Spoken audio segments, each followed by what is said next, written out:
So yun guys, may kunting ipon tayo dito. Ayan.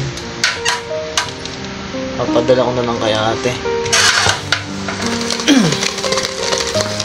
Salamat ko na bigas.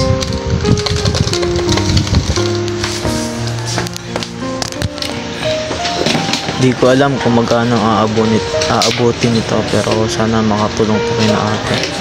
So nagsisimula pa lang din kasi ako mag-ipon, pero ngayon ibibigay ko na lang muna kay ate tong ipon ko kasi alam ko mas kailangan na.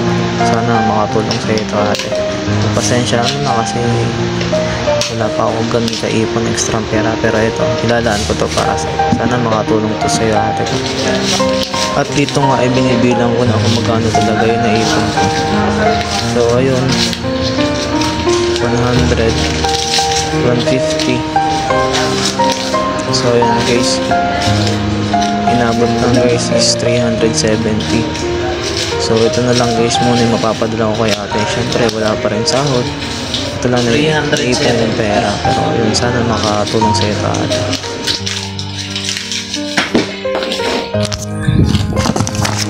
Is 370 yung ipon natin.